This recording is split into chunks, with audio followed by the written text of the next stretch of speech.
This meeting is being recorded. Excellent. Okay, good morning. Welcome everybody again to our CS 181 course. And hope all of your semesters are going well so far. Last time we talked a little bit about getting connected to that Grok LLM system API. Did a little bit of that in class. Again, the video recording, the video screen stuff recorded, but the audio didn't. So the video stuff is there for you, but unfortunately the audio stuff. In general, too, all of the stuff that I do in class here is going to be, if I am typing stuff in the computer at all, it will be uploaded to GitHub, and all of the stuff last time is on GitHub here in this folder.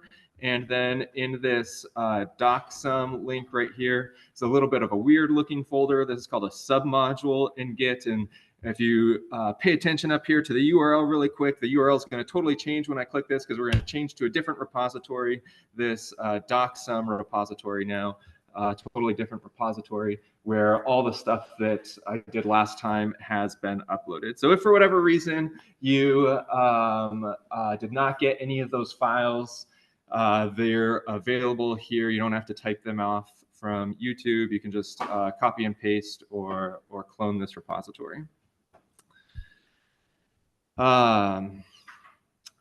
How's everybody feeling about the Grok API stuff? Anybody still having difficulties getting connected, or everybody is successfully connected? Okay, if for whatever reason you are still, like, it's not connecting, not working for you somehow, then that's okay. We can get that resolved after class today, or after class today would be the ideal time to do that, probably. Okay, today, well, yeah, a couple more, I guess, administrative things on the GitHub issues over here. Again, all the stuff in class that we're going to do communication-wise through GitHub issues. And I've been very pleased so far that people have been using the GitHub issues very well. So there's two of these closed issues, for example, of people asking questions about something and me responding. And in general, after I feel like a question has been answered, either by me or by somebody else, I'll close that issue so it doesn't clutter up our issues tab over here. But this will be more for like open issues still, and then the closed issues, things that have been resolved. But again, many reasons why I'm encouraging you all to use GitHub issues for communication in this class. The simplest one, most obvious, most immediately beneficial for you is that this will contribute to your GitHub portfolio that people like recruiters like to look at, that when you go apply to a job at, say, Google, the recruiters are going to have just a big summary of your GitHub, all the things that you've done on GitHub, and that'll include like all of the issues that you've created and responded to. And this is just sort of padding your resume-ish thing, your portfolio in that sense. But more importantly, for the purposes of this class and actually education-wise, by posting here on GitHub, everybody will have access to whatever the issue was. And so whatever the problem is, other people can learn from it as well. And sometimes I might not be able to like respond to the issues immediately, and somebody else can respond, and you'll get faster responses that way. Another aside too, I'm very picky when like people post on GitHub about getting things nicely formatted, that if things are nicely formatted, it is a pleasure to read. This is an example of a post here that is very nicely formatted, all the code and error messages, nicely cordoned off into code blocks here. A very pleasant thing to scroll through and read. And when people have questions like this, it's easy for me to jump around and find the exact like relevant information here in order to be able to answer these questions. So here, this post by Abizer, very excellently done. This is a joy to look at and read. And as you are posting things on GitHub, whether it's on our repository here or other repositories, if you make things nicely formatted and marked down so that it is a joy for other people to read, that will make them want to respond and provide help for you. Okay. Any questions about anything so far? Yes. That's okay. Yeah, great question about my office hours. They're still to be announced, unfortunately. If you want, so a number of people have asked to like schedule things with me for this week, and happy to do that, making one-on-one schedules for this week. The reason it's still not yet fully determined, let me go back here, there's the reason it is still in this to be announced category right here is because I'm doing 2 capstone projects this semester, and it's still not fully determined when all of those meeting times are going to happen. So hopefully today or tomorrow that will be finalized, and then I'll post the office hours. Yeah, so I apologize for that it maybe makes other scheduling for you all a little bit harder. But definitely by the end of this week, hopefully sooner than that, this will be finalized. Good question. Any other questions about anything administrative for the class?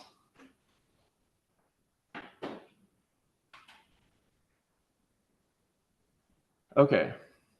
Today we're going to do 2 things in class. And I've been debating about the order of these things.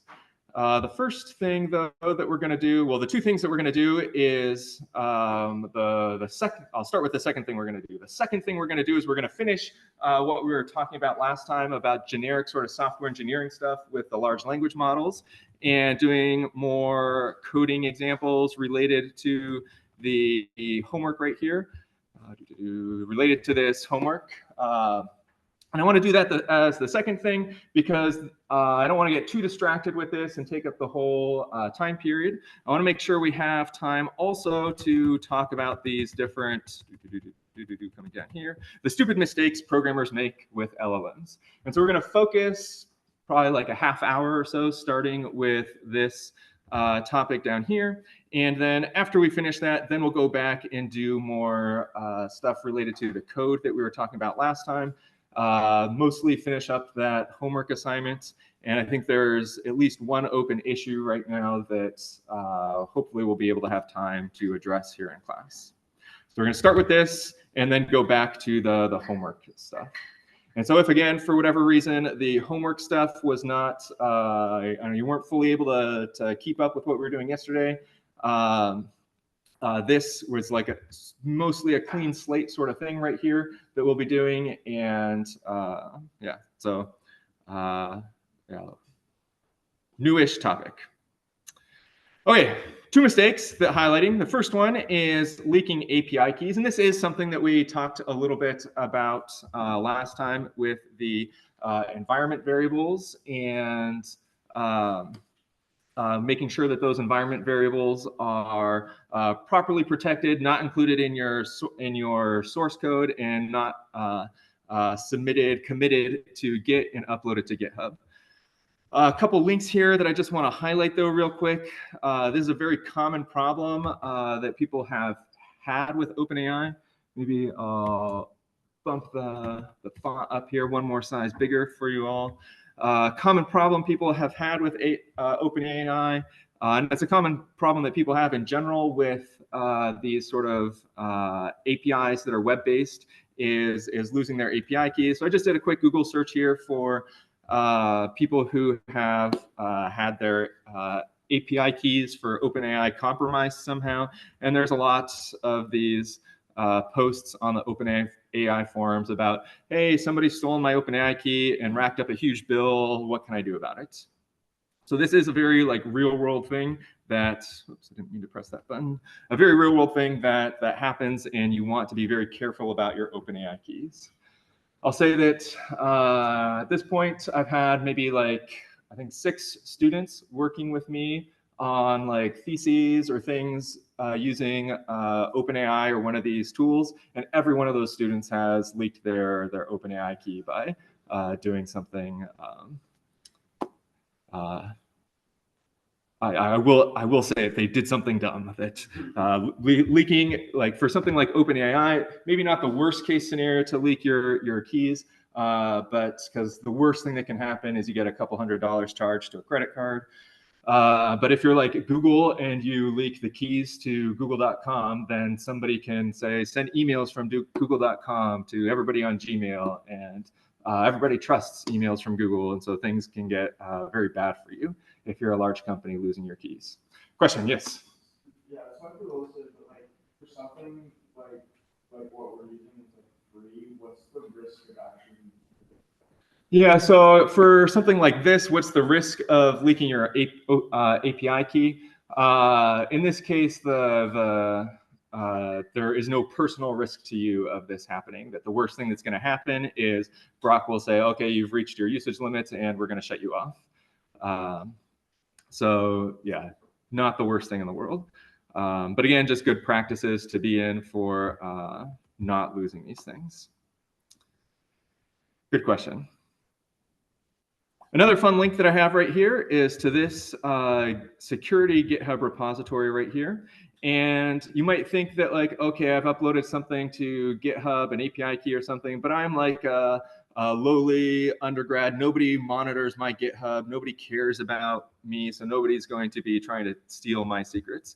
But this is a repository here that's dedicated just for tools of stealing API keys from people. And there are many, many tools here for doing this. So you can just scrolling through lots of different tools, ways of stealing API keys. Lots of people who that's all they do is sit around and think about ways to steal API keys from unsuspecting people. So this is a real threat even for you all here, even if on this particular service, it's not so important. Okay. So one of the things that we'll get to second half of class here is how to secure your API keys with a thing called GitHub Actions. But before we do that, so we will revisit this topic and this link right here. I want to go into the second stupid mistake of trusting user input. And this is something that we really haven't talked at all about yet. And so here, this mistake of trusting user input. There's going to be a couple of links here that I recommend you read on your own. We'll go through some of them in a little bit. But there's also a capture the flag competition that is sort of the goal of what I really wanted us to get to in this first week here. Has anybody here ever participated in a capture the flag competition in computer science at all? A couple of hands, not too many. Okay. Then that's good. Then you all will have a lot of fun learning what these capture the flag competitions are. This particular competition, it is an ongoing competition. It's one that started about a month ago, August 5th, ends next Monday. So the reason why I'm front loading this to the first part of the course is so that you guys can actually participate in this as a real contestant. There's $1,000 on the line for this particular competition. So you have the chance of winning that money if you would like to. And this is the link that we'll get into here in a second for competing in this. At a high level, these capture the flag competitions are things that companies run to test their own security, to have random people around the world sort of attacking their systems to see how they're vulnerable and how to break them. And so we're going to think about today how to break systems that rely on large language models. Another thing that we will talk about today in a little bit, the sort of attack thing that we're looking at today is a real-world exploit that has happened in the wild, continues to happen in the wild. And most recently, Slack was discovered to have this vulnerability inside of it. So anybody here used Slack for anything? A lot more hands. So all of you have had whatever secret data you might have ever put into a Slack channel, that data could have been extracted because of this large language model attack that we'll be talking about. And this attack, again, something very recently announced, was announced just a week ago, 28 August 2024. And so our goal today is going to be explaining exactly what happened in this attack here, and that will teach us basically how to participate in this capture the flag. Any questions at a high level before we get started on technical things?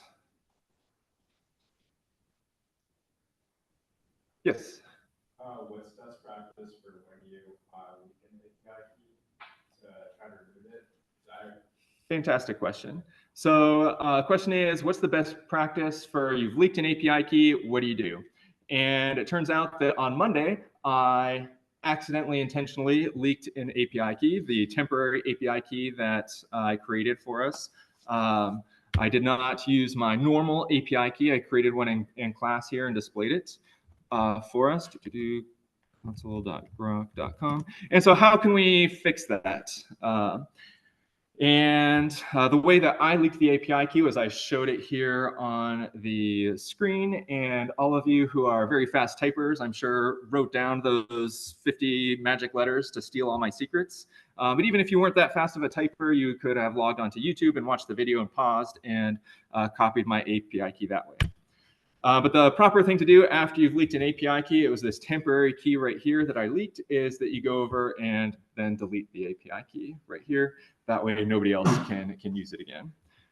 This one up here is the API key that I did not leak. And so that's my more, I guess, permanent-ish API key.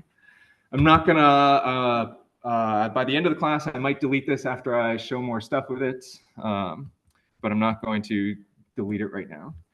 And I apologize, it looks like the screen over there is getting blurry again. I sharpened the focus before class, but it is getting more blurry. If it does get to the point where it's unreadable, or it's hard to read, then let me know and we'll fix it again. Did that answer the question? It was more specific that if we were to like commit our API key to GitHub, should we just then create a new one? Yeah, so no matter how you leak it, whether you commit it to GitHub, whatever you do, so some people will think, oh, I committed it to GitHub. If I delete it really quick within like 5 seconds, then I'll be safe. But 5 seconds is more than enough time for all the scanners on the internet to go through and find that API key and store it. So anytime you might think you possibly had a leak somehow, the only solution is to delete that API key from whatever service you're using. Yeah.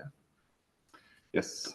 It's kind of a basic question, but like if you like write a program using the API key and then go back and delete the API key, program will no longer work. And then that program will no longer work, and so you have to update your environment variables and all that with the new API key. So yeah, huge pain in the butt to do that, especially if you're a major company, but the required thing to do to be safe.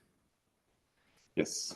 I thought that GitHub doesn't allow you to push if they see the OpenAI API key throws an error and says you can't push it to GitHub. Question is about what sort of like checks does GitHub have in place for these API keys?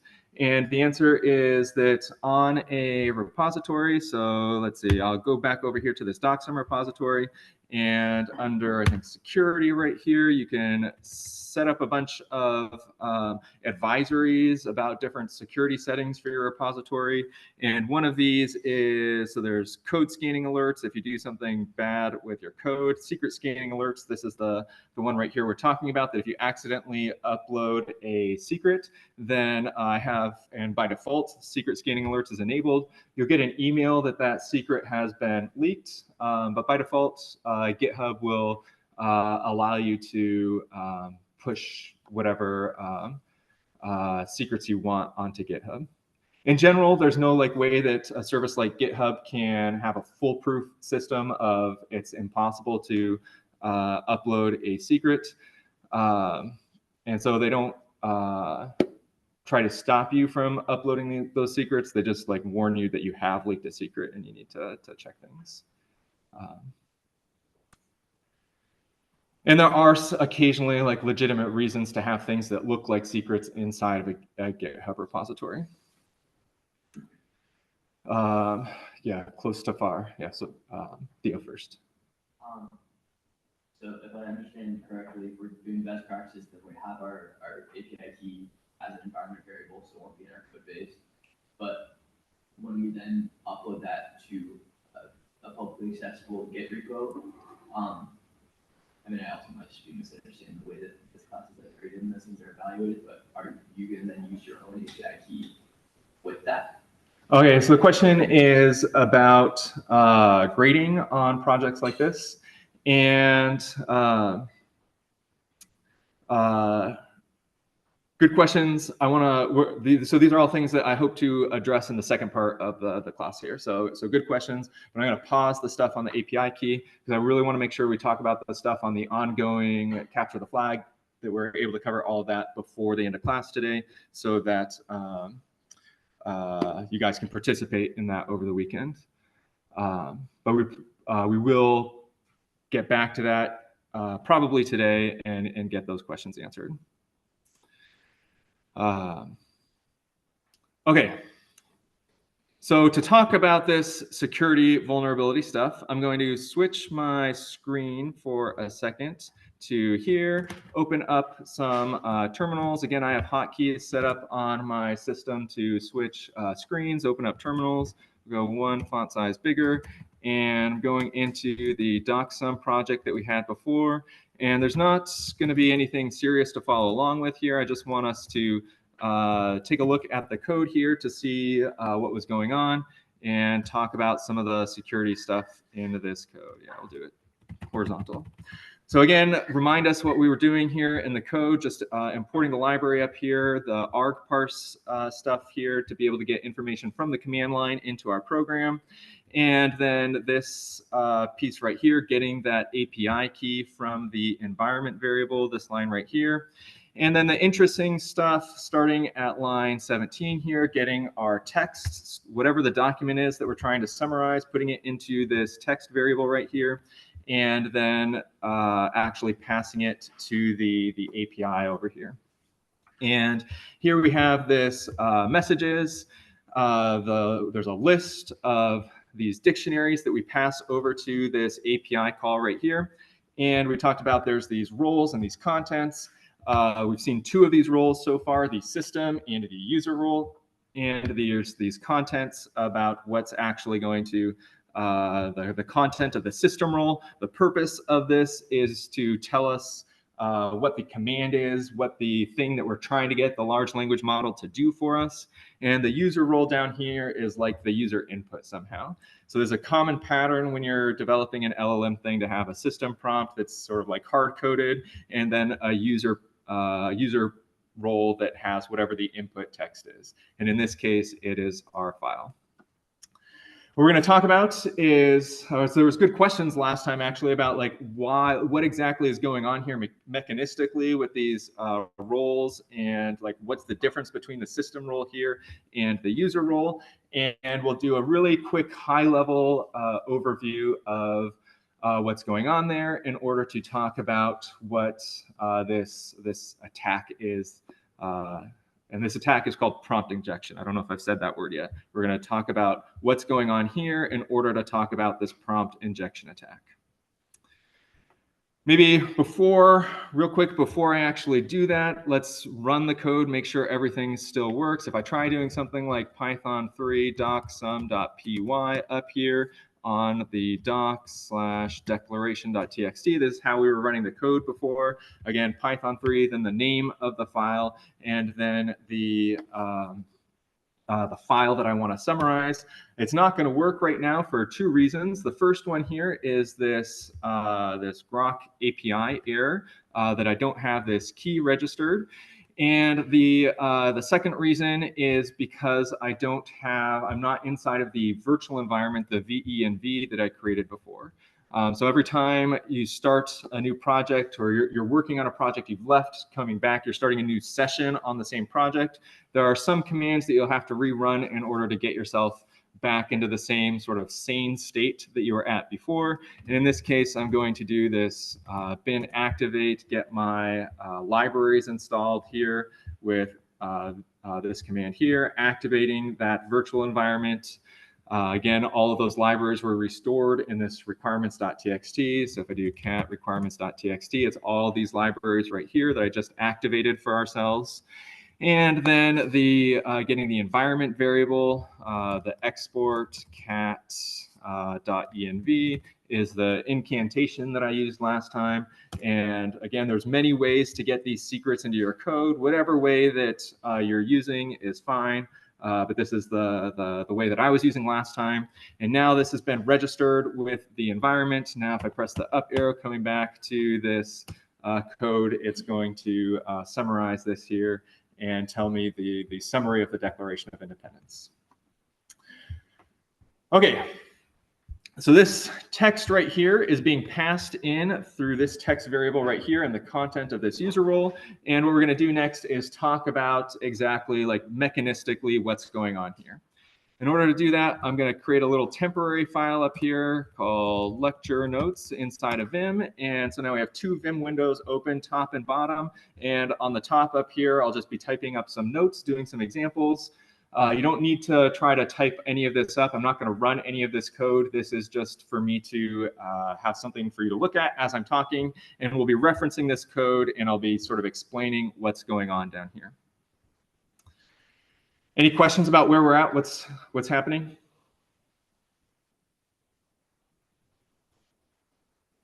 Okay. So internally, when this call right here happens, client.chat.completions.create, this grok in this case has to do a lot of things internally before it gets to the large language model. Large language models take only a text string as input, And that's like a universal of all of these large language models.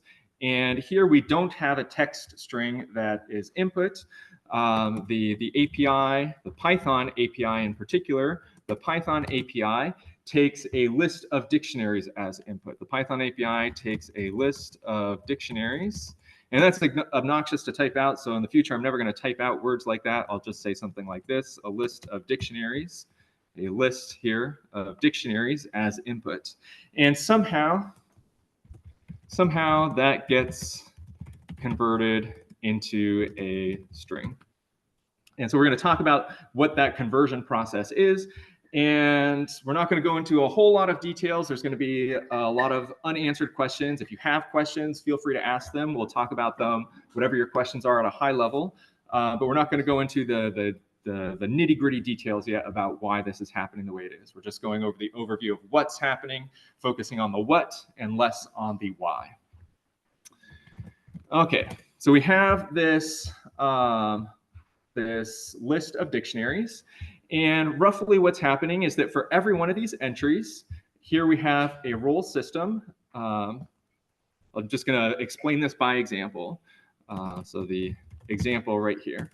When the role is system, we're going to have something that looks like an HTML tag. So system and slash system, something like that.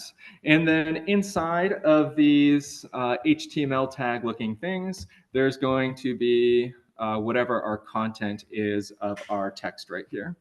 So I'll go ahead and let's see, I'm hesitating to decide how much of this Vim magic I'm going to use here in order to get the stuff copied from one side to the other. Again, I do everything on the terminal. Everything that I do in life, in class, is on the terminal.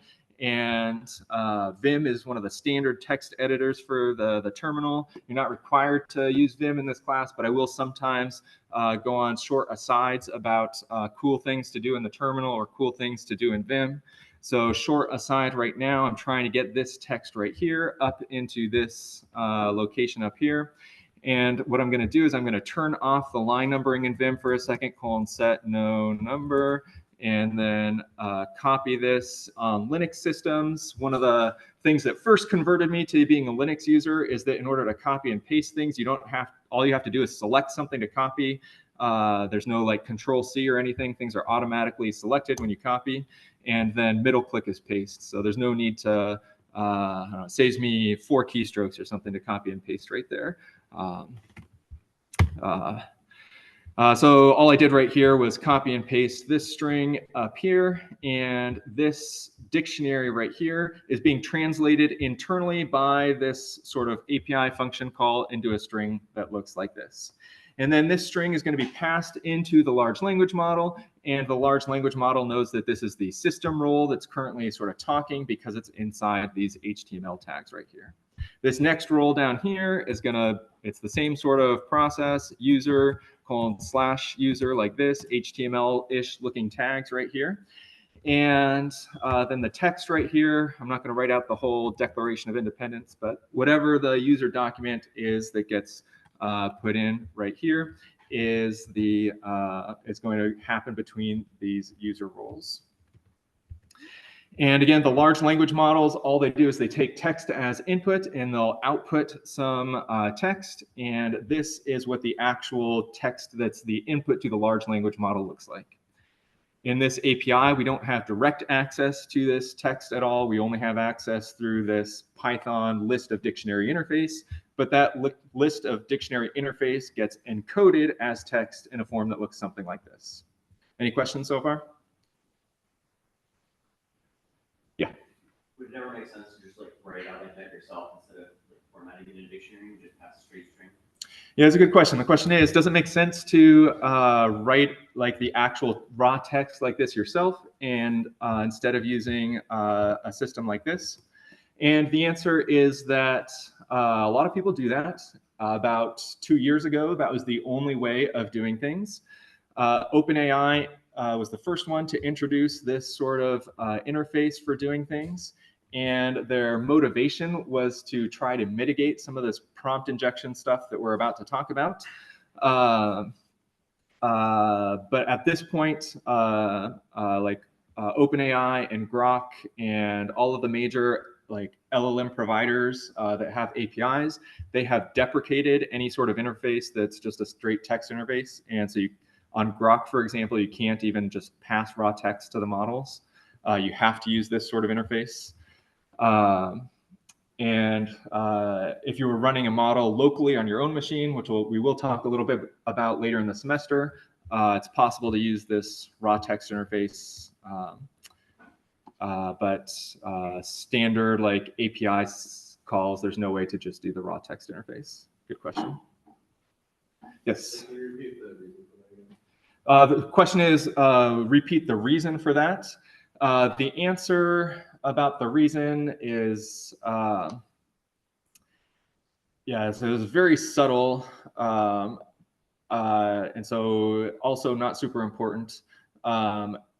The thinking behind it is that this is going to allow for a more robust system that'll be a little bit more in the future, robust to different attacks against large language models. It's turned out that that has not been the case, that this new API is just as vulnerable as the original API to every attack that's existed against large language models. My more, I guess, like cynical take is that it was on OpenAI's part attempt to do some sort of like vendor lock-in stuff to their specific models. But yeah, so I guess at this point there's still a lot of whys that we're not fully equipped to answer.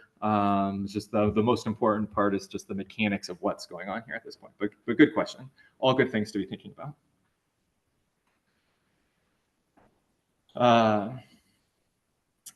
Okay, so the way that these large language models are trained is, and we'll talk again in more details in the future, but they're trained on this like choke and prediction problem where it's given some history of text input, like what I have maybe highlighted in black so far, and the idea is to predict the next token here. So predict, in this case, if I had all of this highlighted, predict what the next word right here, limit, is. And so these models, they've been originally trained on this like giant corpus of the internet, and then they've done a fine-tuning, a second training process called instruction tuning, which has data sets that look something more like this, that have this explicit like system/system user/user text inside of it. And they've been trained that after they see this user text, they're always going to output an agent text/agent right here. And the stuff inside of this agent text right here is the output, like what the model based on these instructions, how the model is going to respond to this user text right here. And so here, in this case, we're outputting a summary because the command up here says to summarize. And so whatever the text input that we pass in up here, this is the summary of the output down here. And this API right here, this API call right here, it detects that, okay, we passed in all of this to the large language model, and it passed this as output for us, strips these agent/agent things for us, because this is sort of like not intended to be things that the user sees, and returns only this summary right here. Returns, so here when we do this print call right here, inside of this content variable is whatever the text is in between these agents right here. Any questions so far? Okay.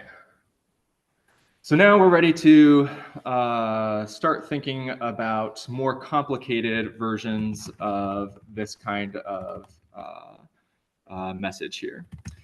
One thing that is common for people to do is to provide examples of what the output of this type of command is supposed to look like. In this case, like summarize, that's a really common task for large language models to do, so we didn't need to provide any of these examples. But if we were to provide examples, in the code down here, we might do something like that looks like role : user, comma, content, : whatever the user example text is. And then I'm going to copy and paste this, YYP and Vim.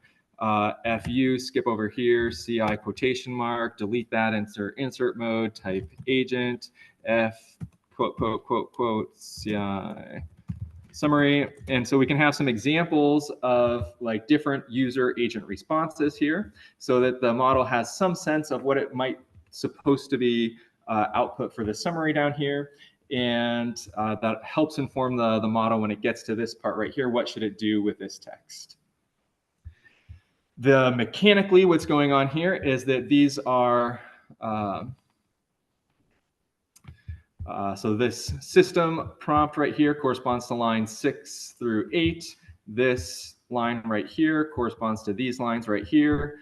This line right here corresponding to this agent summary right here. And these would all be things that are passed into the model here.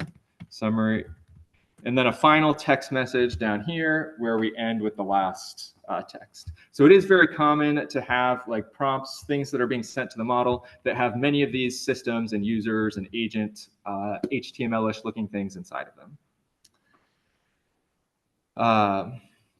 Again, if things are a little bit fuzzy, blurry about why you might want to do that, that's okay. The important thing, the thing to take away at this point is just the actual thing that the model is seeing. It looks like a bunch of HTML-ish tags, and in the real world scenario, there's likely to be lots of these HTML-ish looking tags inside of here. And again, we're going through this super fast because we want to get to this CTF challenge here that is based on this. But later in the course, we'll go into more details about the whys of all these things. Okay. Next thing I'm going to do is talk about the actual prompt injection attack and show an example of that. Before I do that, though, any last questions about mechanics of what's going on here? Yes. I'm just confused why there would be more. Why there isn't just one user? Yeah, so it's a great question. Question is like, why? What is the situation where you would want to have multiple user and agent things inside of here? And at this point, again, I realize it's a fantastic question to be asking, but we're going to push through it and ignore it and just say like, the why is not this important at this point. It's just this is a thing that does happen in the wild, and that's the only thing that we need to know. That this is a thing that the models are trained to be able to expect, to handle, and we don't necessarily care why at this point. We just need to know that this is the mechanics of what's happening. That there is an HTML-ish looking thing that's passed directly to the model, and that is what the model is going to directly see.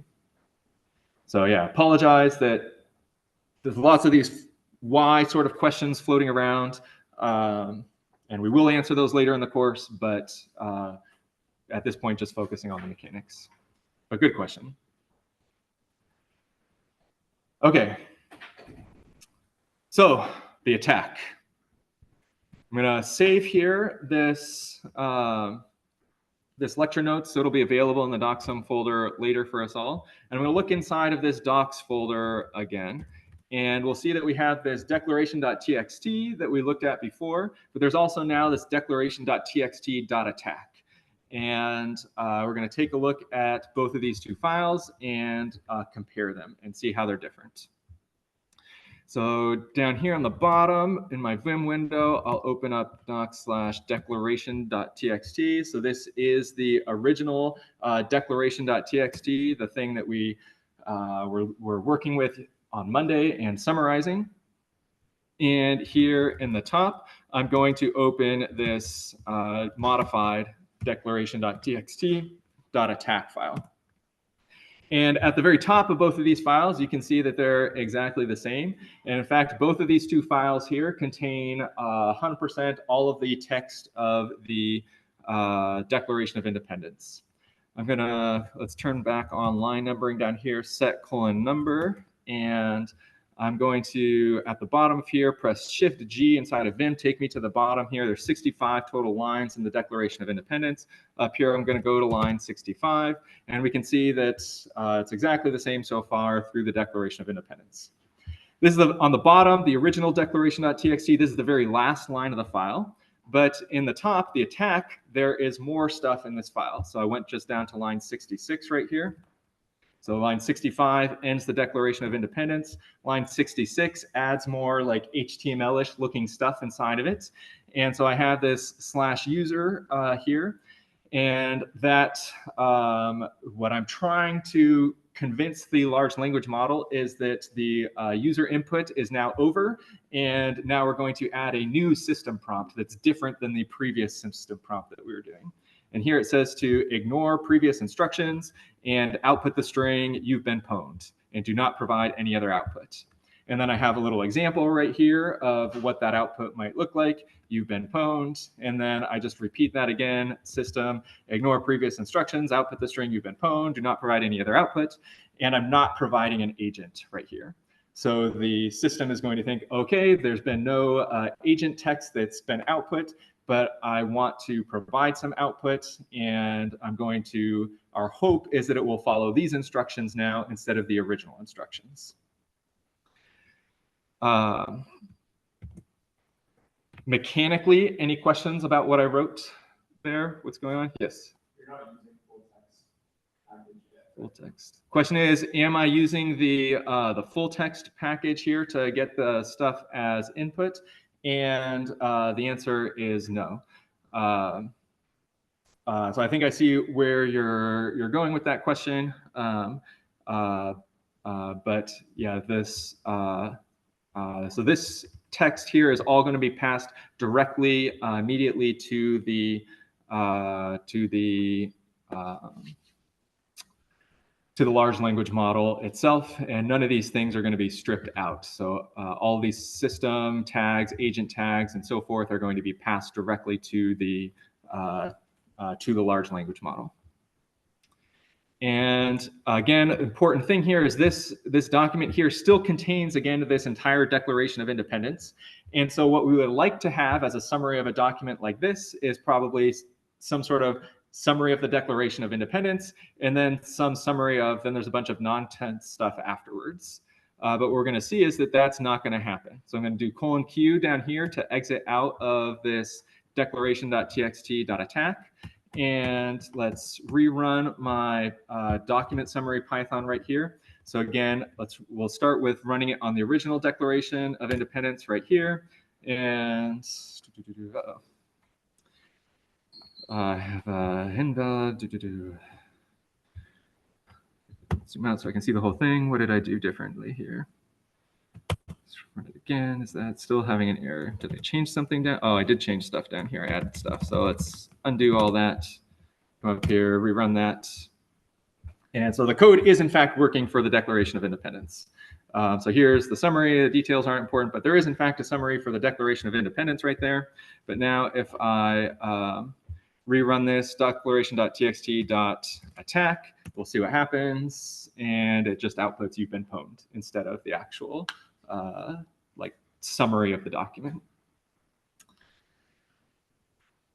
So again, mechanically, what happened is inside of this doc/declaration.attack, all I did was I add some things into this text. It still has all the original text that used to be there. I didn't have to delete any of the old text. All I had to do is add new text that somehow contains new instructions for what the model should do, and the model's going to do something different based on those instructions.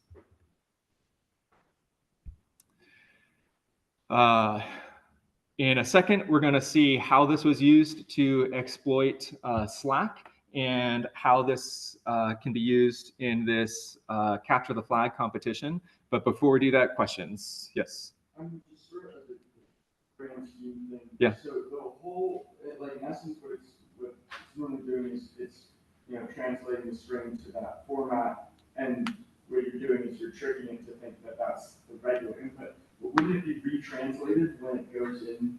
Like, you know what I'm saying? Like, yeah. Yeah, so the question is like, I'm going to rephrase it in a different way, that this seems like really stupid behavior on the developer's part, that like there's somebody who's like, I don't know, in this case, adding things that look like HTML stuff that maybe we could somehow like strip out or somehow do things like that to prevent a prompt injection attack like this from happening. And it turns out that so a lot of people are thinking about ways to defend against these prompt injection attacks, and nobody has a method at this point that works well. There is no way that you can, at this point, there is no way that you can pre-process these documents to remove these attacks. Lots of people have tried. There's been several hundred research papers proposed about, I think I have this new way that's immune to these attacks. And basically within minutes, every one of those has been defeated. So this is a very naive-ish of those sort of ways to do an attack here. And some simple pre-processing could remove this attack, but whatever processing you do, it's easy to get around that pre-processing. So yeah, good question, good way of thinking about those things to think about. And those links, again, down here, these links right here. So this one in particular, this goes through like a history of prompt injection attacks and things that people have done and tried and why they do and don't work in certain situations. So there's a thing that interesting to read that way. And then this one here is the actual like attack against Slack. Good question. Yes. Just clarifying that you just went to the bottom of that text file and added the instructions at the end. Yep. So question is, what exactly did I do to change this file? And the answer is I did not delete anything. All I did was at the end of this file, I added more things into this this file right here. And I mean, it turns out that like very often it's the case where this is something easy to do, to add new contents into something into a place that people are running these large language models. So right now we have our document summarizing only like one file, but maybe we have our program summarizing every file in a directory. Like maybe I have a program that summarizes all of your student submissions for homework. And then one of you decides to be an ass and include some sort of attack in here, and it breaks my system because you were able to add something to my large language model input. So lots of non-obvious ways where it's easy to add text into a situation where somebody's running these large language models. Good question. Did that answer the question? Sort of. Yeah. Yep. Yes, Ainsley. Does the attack work reliably, or is it only like sometimes successful since these are not deterministic? Yeah, good question. So these are not deterministic. When I was testing this out this morning, it worked like 95% of the time. That if you keep doing this, probably sometimes, so you can see it does get slightly different outputs here. Sometimes it decides to add a period, sometimes it decides not to. And so depending on like the exact nature of the task, it might be, you might only be able to do this like 1 out of 100 times. But usually if you can do it at all, even if it's only 1 out of 100 times, it's easy to do something bad with something like that. But yeah, so this is a non-deterministic random thing, not guaranteed to work necessarily every time.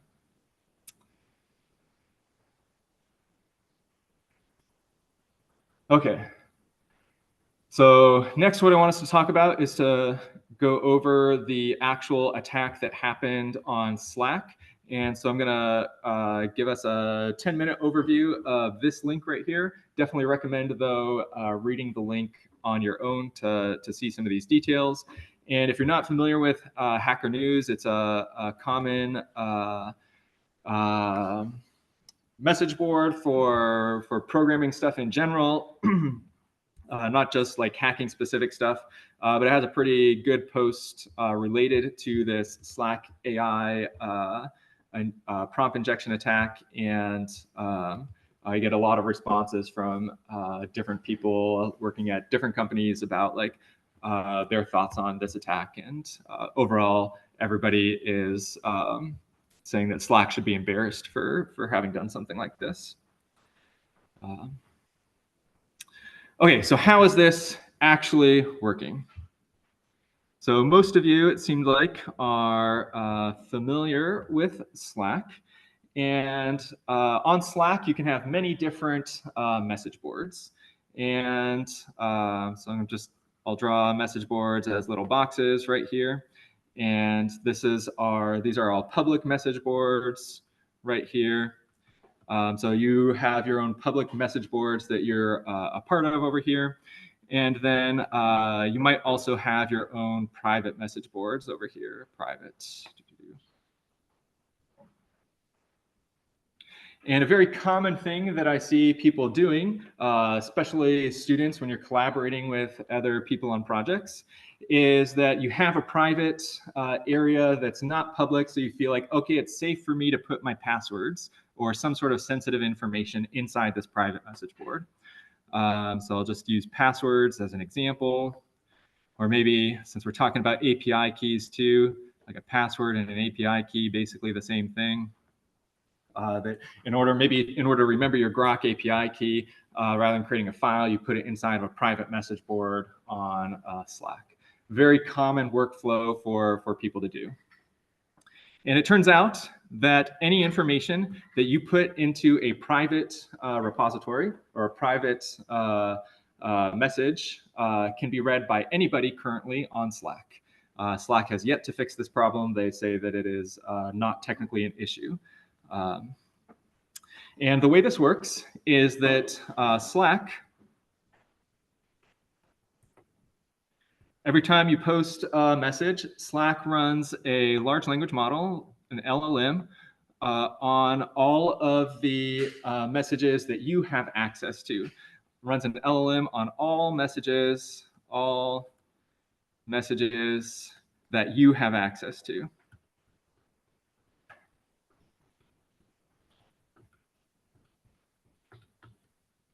All the messages that you have access to. And so this includes all of your private and your public channels that you're connected to.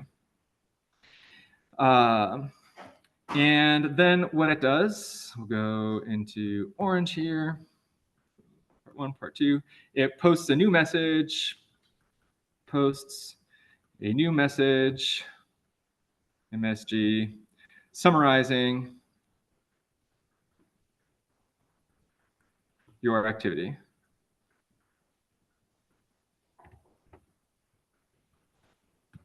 And it does this part on, I think, like a 24-hour basis. I forget the details, but something like every 24 hours. Posts a new message summarizing your activity, including your private repository, your private information, your public information. And it posts this to a private area,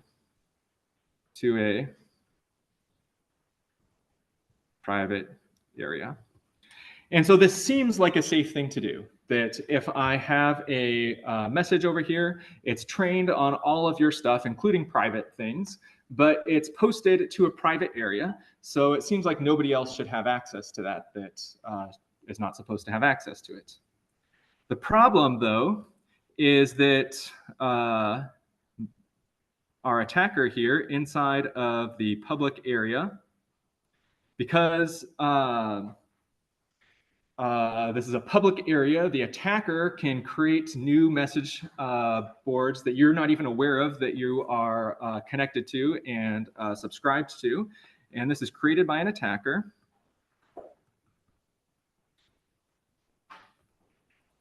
And the attacker can post whatever they want in here because the attacker created it. And the things that they can post include prompt injections. And because your LLM is trained or is running to summarize everything that you have access to, your private and your public messages, it will be exposed to these messages created by the attacker. So your Slack run, your LLM will ingest the attacker's message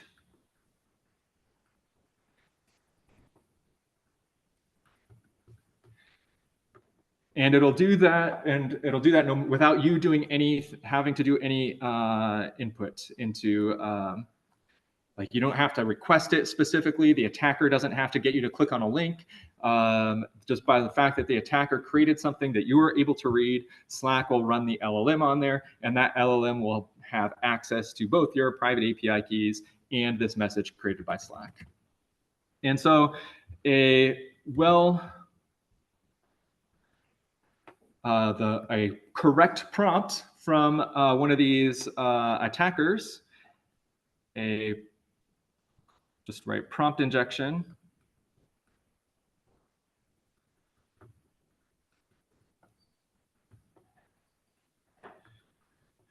From the attacker can get the LLM to give them the API key.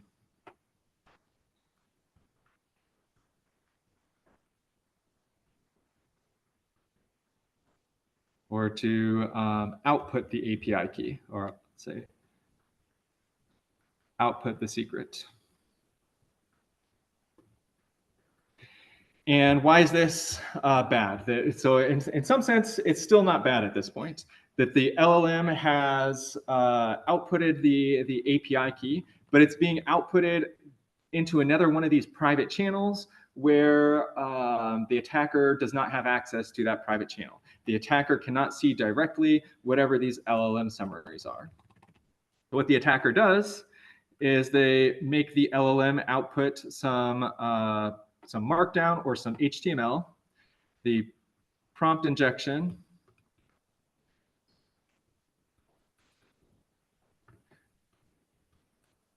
causes the LLM to output something that looks like an HTML tag of image, src equals whatever the attacker's URL is that they control. Attacker URL / the secret. And just close it like that. And then when Slack, when you look at your private summaries, Slack will try to render this image right here, and that will send an HTTP request to the attacker's server that contains the secret in it, and then the attacker can look at the logs of their HTTP request to see that they what exactly that secret was. So this part down here in red is not like LLM specific. This is a, we call it an exfiltration vector in hacking of images. Anytime images are automatically rendered in a situation, it's a way to get a secret outside of a private environment. But all these steps up above are things that are specialized to LLMs. A lot of steps involved here, some of them particularly subtle. Any questions about what this attack on Slack did? Yeah, let's. So the secret at the very end is what the LLM, like their output of it based off that type of message. Yeah, so the idea here was that the LLM was trying to output some sort of image like this that contained the secret somewhere inside of it, and that's how the attacker's able to extract things from your private area. Question? So would fixing this bug just be as simple as telling the outputs to not ever render images or URLs or anything like that, or is it harder than that? Yeah, so the question is, what are some ways that we could fix this bug? The answer is that, yeah, one of these chains we have to break. And so one way of breaking that is down here, you could no longer render images or URLs inside of Slack.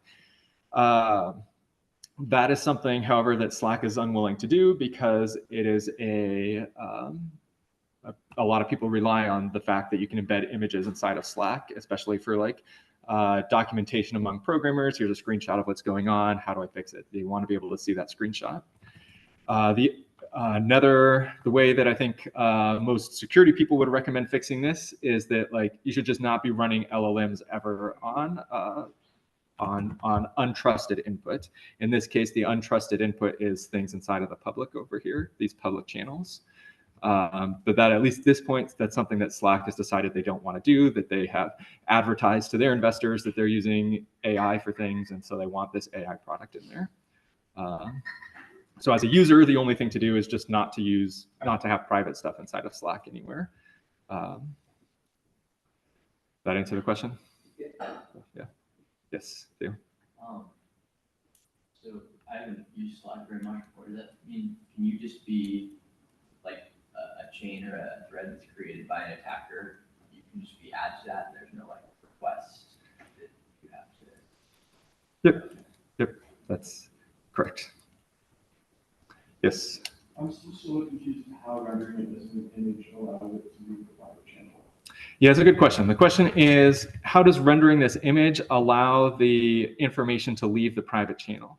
And the answer is that this image right here is being stored on some other server. So like I have a website, isbicky.me, and maybe this source right here looked like src equals http:// my website, izbicki.me/API key like this. And then this Slack visits this website and loads whatever image is at this website. And because I own this website, I know I can see every time somebody connects to it. So you have to have a separate web server somewhere that's able to accept web requests, that you can monitor what all those web requests are. But that's a pretty, straightforward thing to get set up. And again, yeah, this part in particular, not like LLM specific, but more broad. Many secrets have been leaked from various services using things like this without LLMs. Another way something like this comes up is on all of your email accounts with Microsoft Outlook. Outlook visits the web page if somebody puts in a URL, and you get like that weird gibberish URL that it shows you that's like this. The reason Outlook is doing this is to see, is that URL malicious somehow? Does it have viruses or something on it? But an attacker, if I was able to get you to send yourself an email with a private key, it's guaranteed that Outlook is going to visit that web page, and so I could extract private keys that way from your all's emails. So yeah, a system that was similar to this, but somehow using LLMs and to automatically send emails would also be a very bad idea, probably from a security perspective. Yeah. What was what called? The image thing. This in general is called an exfiltration vector. Exfiltration vector. The general idea of an exfiltration vector is a way that if you're inside of a private area, how do you get the information out of that private area and back to the attacker? And so this is only like one example of an exfiltration vector. I don't think this, most of these would not have like specific names, but just generally called exfiltration vector. And again, if you are interested in any of these like more details about anything, those links, especially the Slack link right here goes into, or this Hacker News link right here goes into a lot more mechanical details if you're interested in those mechanical details. Okay, we got about 10 minutes left, so I'm gonna just walk us through this capture the flag thing here. And then we won't spend any more time today on the homework. Next week, we'll do more stuff with the homework. I think in Sakai for the homework, I have the due date as a week from next Monday, but I'm very flexible with that. Happy to keep pushing that back depending on whenever we get to it. So don't feel like you need to do stuff with the homework over the weekend. But the capture the flag thing here is something that I would like you all to at least take a look at and try over the weekend. Same with these readings. Take a read through all these readings here.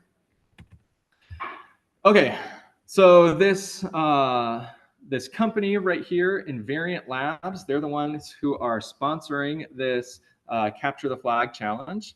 And the idea is basically the same as this Slack vulnerability. This Capture the Flag challenge was actually published before the Slack vulnerability, so it's not inspired by it. But this company, Invariant Systems, they do a lot of like security around large language models, and they've noticed that this is a popular thing that happens a lot, these sorts of attacks against large language models where people can just write these prompt injection attacks and get language models to do weird things. And so this is an attempt to get a lot of people to try to break a real world system related to these prompts. And so there's a lot of details here that you can read through. $1,000 prize if you want to compete for it. But right here, this link, this open challenge is how you get to the actual challenge over here. And we'll walk through what exactly this challenge is. The idea here, though, is that, so here they're using Discord as an example that we have. We're working at a company, and there's a Discord channel that our company uses for feedback from users. And we get a lot of feedback from users, so we don't want the developers necessarily to have to read 1,000 Discord messages every day, but we can have a large language model summarize those messages and say, oh, users are happy or users are sad today, something like that. And so here we have these different usernames that are names that people have on Discord. And here are some messages that they have left, like, oh, I work at ABC and I liked your product. That seems like a reasonable sort of thing that somebody might say in a Discord channel about a product. And the idea here is that, again, the large language model is being run on all this feedback and providing some output. And I'm gonna scroll, here we go. Here, the summary output right here, if I press submit, then the large language model is doing its thing, and here is the summary of today's set of feedback down here. But because this is like a public Discord channel, something that anybody can write to, it's something that we can write to. And we don't have to provide feedback about the product. We can do whatever we want. We can provide a prompt injection. And the LLM will look at that and do something with it. And the goal here is to change what the output over here is going to be to something else. This name and this feedback form right here, what they're doing is they're adding this one additional row down here into this little table of results about what is being summarized. And so I'll type right here CS181, and this is an example. And we can see right here that now that has been added into this this Discord sort of chat right here. And when I press submit, that example is also going to be passed to the LLM for the summary. And so the idea here is whatever my prompt injection is, I'm going to put it in right here in this feedback to try to trick the large language model into doing something different, something malicious. And in this case, the something malicious that we want it to do is that there is this disappointed user right here who did something dumb and typed in a secret password into their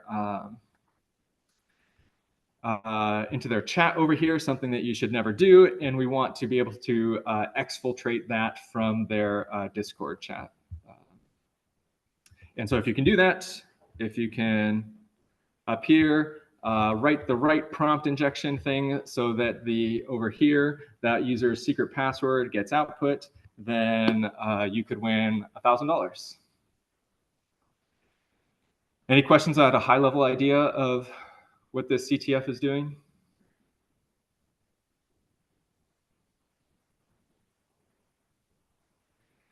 Okay, I would encourage you guys over the weekend before our next class to fool around with this. There's 3 levels to this CTS, the playground, easy, and hard. I think with some effort reading through those links, you should be able to get this playground level, but the easy and hard levels, harder to do. If for whatever reason, all the stuff this week, over your head super fast, feeling like you're not fully grasping everything, that is okay. Again, I went pretty fast through everything this week, trying to get to this capture the flag before the capture the flag expired here so that those people who wanted to could participate. But we will slow down, and there were lots of great questions about like why are things this certain way that we just totally glossed over this week. We will get to those over the coming weeks in this class and have a more relaxed pace on things. Again, the homework as well, not due anytime soon, at least a week from now. And next Monday, we'll spend a little bit more time talking about some there's still some sort of outstanding questions that people had about API keys related to the homework. We'll definitely talk about those and some other more software engineering-ish things related to large language models. If people have any questions about anything, yes, go ahead. Sure. Yeah, the question is like, what is there to submit for this Capture the Flag challenge? And the answer is, in general for this class, I'm going to try to minimize the amount of things that you all have to submit. That this is all of the purpose of these sorts of like readings and capture the flags, various things going on. Yeah, like I don't care so much about like grading things for you all. I more care that you all have an opportunity to sit down and work on these things at your own pace, have some fun doing it. So if this is the sort of thing that is fun to you, then you should do it and spend time. If this is the sort of thing that is not fun to you, then you should not do it and not waste your time. I'm not going to be like grading these sort of things. My hope is that most of these sorts of things that come up will be things that are fun and most people want to do. And if there ends up being lots of things that are not fun to many people, then we will switch to doing things that are fun for people. So yeah, nothing graded related to this challenge here or this reading. But in order to really get stuff out of the course, you'll want to do those. Good question. Any other questions people have, I'll stick around after class to talk to you all. But that's it for today, and I'll have this video posted sometime today.